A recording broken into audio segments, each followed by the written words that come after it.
Sports betting is difficult. If it were easy, books wouldn't exist in the first place. So, especially if you're a new bettor, you're going to want to pay attention because I'm going to break down 6 tips for practicing good bankroll management. I am Andrew from Oddshark, aka Chalk Ninja, and here are 6 ways to stretch your sports betting dollar. Let's go.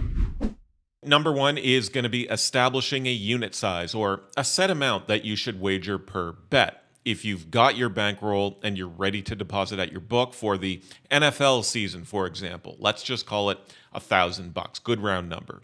You should then determine what your unit size is going to be.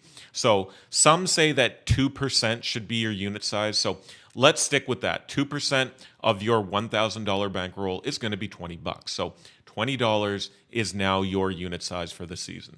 You want to make a bet on the Steelers against the spread in week 1? Boom, $20. Taking the under 46.5 in Cowboys Eagles in week 1, $20. See what I'm saying? Being disciplined and sticking to that figure will help you get the most out of that bankroll. And by keeping your unit size consistent, you're better able to handle a cold streak that inevitably will come at some point.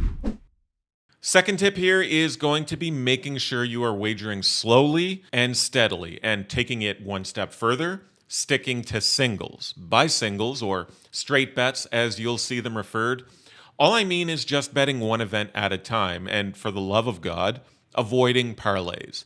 Books will love it when you bet parlays. It's a donation for them, so stick to those singles. And I know parlays have the huge payouts, and you see massive parlay slips all over social media, but don't fall for it. I mean, if you're going to do it for pure entertainment value and you are fully prepared to lose your $20 because you and the fellas want to build an SGP and chip in to add a little sizzle to the Rockies-Nats game, then go ahead. But prepare to lose that. Otherwise, stick to singles. Number 3, limit your bets. This is a huge one, especially for you newcomers. And when you do sharpen your teeth, get a bit more experienced, you can certainly bet more. But as a beginner, just know that you don't have to bet the entire Friday night Major League Baseball slate or the entire NFL Sunday card. Find your favorite bets, let's call it 1 to 3 bets that you are confident in, and stick to those. Don't start sprinkling action across 11 NFL Sunday games. Stick to your capping, a handful of bets from the games that you feel the most confident in. I know it's boring, but being disciplined will help extend your bankroll's lifespan.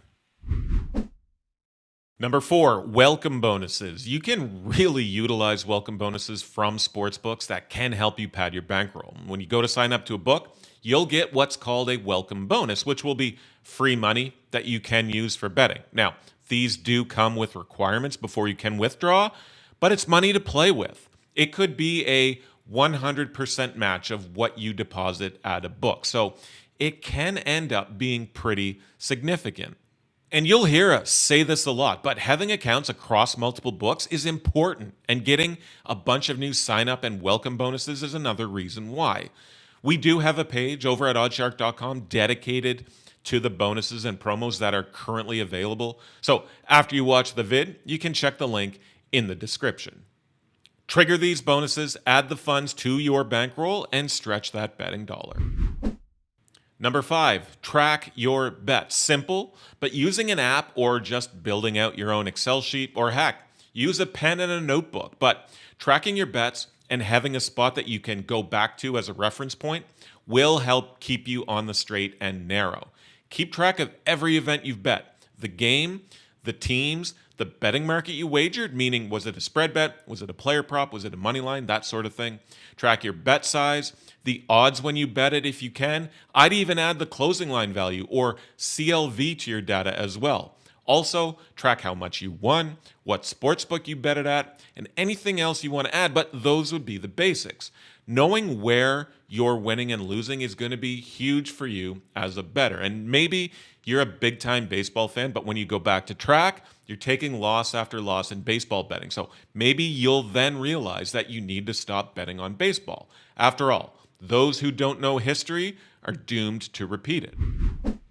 Okay, last one, avoid emotions. And what do I mean by this? Well, what I mean is little things like being reactionary or going on tilt and start chasing your losses, and also betting on your favorite teams and players. I know it can be tough when you lose all your bets from the early Sunday NFL games and have no other action on the late games, but don't go chasing those losses. When you get erratic and start betting out of anger and start chasing those losses, you're going to end up in a worse spot, and that bankroll is going to quickly diminish. So if you go 0-3 on the early games, leave it there. Don't load up on the late afternoon games out of frustration. And yeah, try your best to avoid betting or fading your favorite teams. You're more often than not going to be looking at a matchup involving your favorite team with bias. So that can infringe on your capping. It is best to just eliminate it from the card altogether. And yeah, try to avoid fading your team. The classic emotional hedge. Well, if my team loses, I'll win some money.